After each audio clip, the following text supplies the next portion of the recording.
Hello friends of Faith Before Fitness, and thank you for joining me for day 2 of my newest challenge. It's another 100-day challenge, and this will be to take you through 100 exercise moves and scriptures you should be adding to your daily life. So we're going to start with plank. I'm going to show you the do's and don'ts of plank, and I'm also going to read you that famous plank eye verse from Matthew 7. And that is Matthew 7, 3 through 5.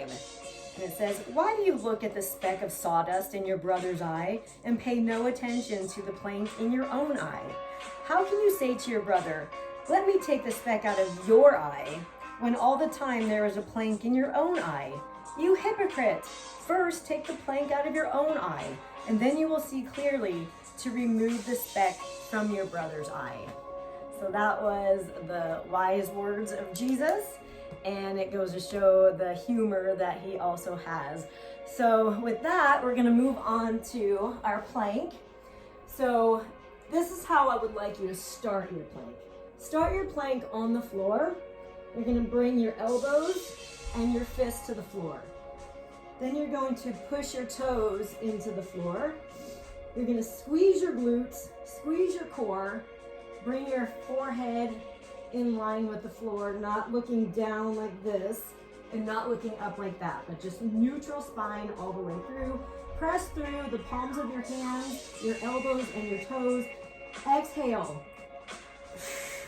as you squeeze your quads, your glutes, and your core.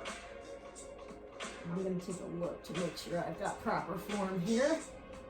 Okay, so this is how I want your plank to be. If you find yourself in a plank challenge, you should not do plank for any longer than you can hold a proper plank, or else you're gonna ruin your back.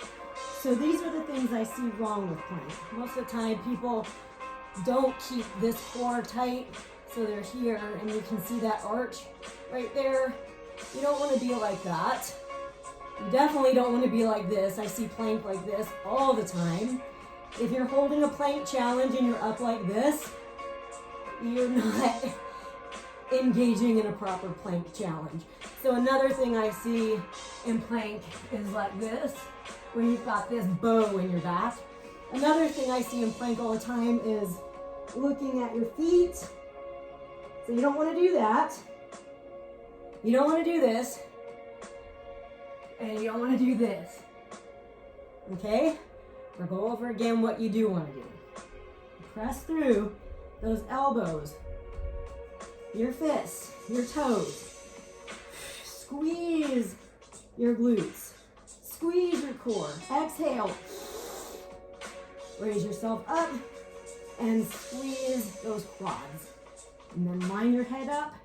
One straight line, one plank.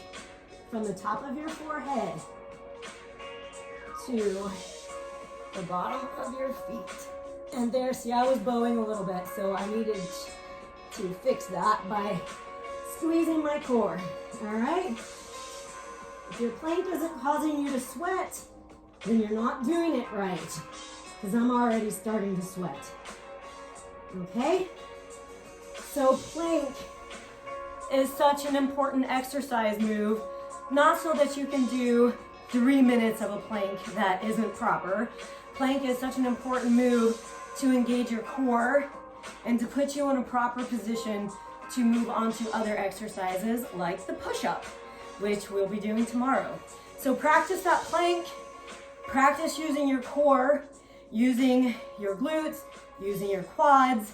Every muscle in your body should be engaged in your plank. See, I'm kind of out of breath, and all I was doing was plank because I was doing it right. It takes a lot of work to hold a proper plank. So keep on working on that plank, and tomorrow we're gonna work on push-ups. See you then. Thanks for joining me. Bye-bye.